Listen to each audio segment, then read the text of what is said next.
All right, let's talk about something we've all run into. We're going to decode one of the most common and honestly one of the most confusing phrases in modern relationships. We're digging into what I call the architecture of priority. Okay, let's just start with these two little words. I'm busy. You've heard them, you've probably even said them. And honestly, these two words have probably ended more connections, more friendships, more potential relationships than any big dramatic breakup ever could. And that's kind of the genius of it, right? I mean, on the surface, it's polite, it's reasonable. Who's going to argue with that? We're all busy. And that's exactly what makes it such a powerful and sometimes, yeah, such a painful phrase. So, what does it really mean? That's what we're here to figure out. We're going to pull back the curtain on this whole I'm busy thing. We're going to decode it so you can finally get a handle on when it's just a fact of life and when it's actually a choice. All right, let's really dive into this. How can two simple words feel like such a quiet but super effective rejection? Let's get into the psychology of why it works so darn well. So, why is it so convincing? Well, it's because it taps into something we all know is true, right? Everyone is busy. Life is just full. Our schedules are packed. So, when someone hits you with the I'm dizzy, your first instinct is to go, yeah, I get it. You don't want to seem demanding. You definitely don't want to be too much. So you accept it and you wait.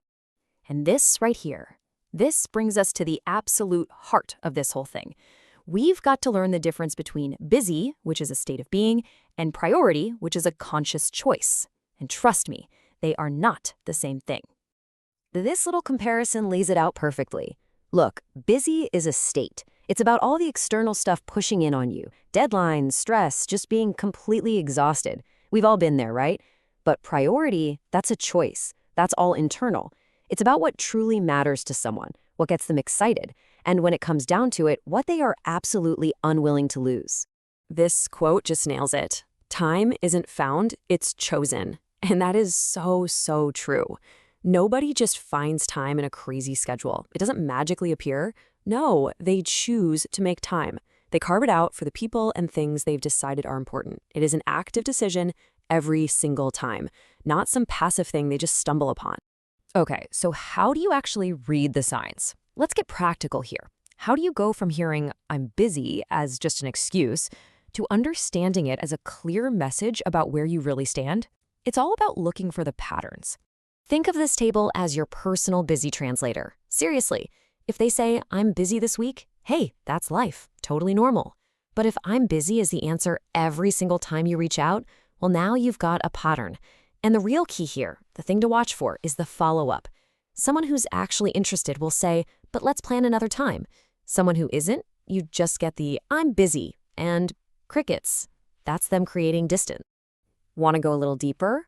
You can run what I like to call the energy test. And what this means is you stop focusing so much on the words, on the excuses, and instead you start paying close attention to the energy that's flowing between the two of you.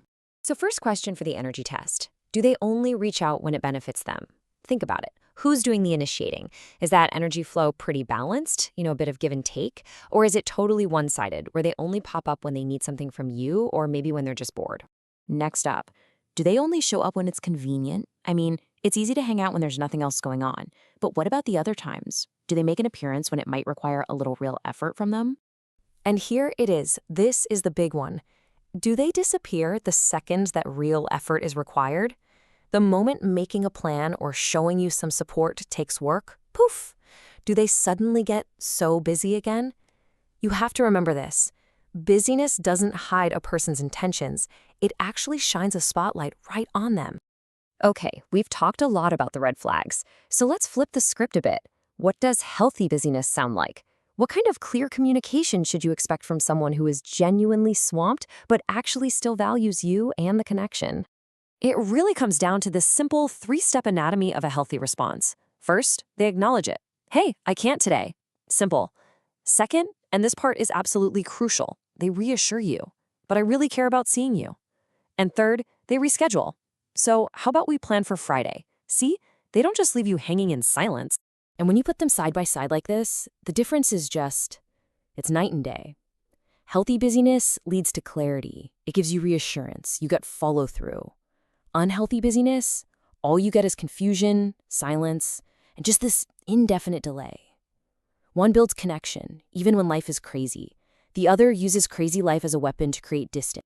Okay, so let's get to the most important part of this entire conversation. How do you listen to the message? This is where you get to reclaim your energy and your power in these kinds of situations. And the very first step before you do anything else is to realize this. You're not asking for too much, you're just asking the wrong person. If you're feeling that there's just no reciprocity, that doesn't make you needy. It doesn't make you demanding. You know what it makes you? It makes you observant. You are 100% allowed to notice a pattern. So here's the thing. When "I'm busy" becomes their go-to answer for everything, your job isn't to put on a detective hat and investigate if they're really busy. It's not your job to argue with them or try to convince them they should make time for you.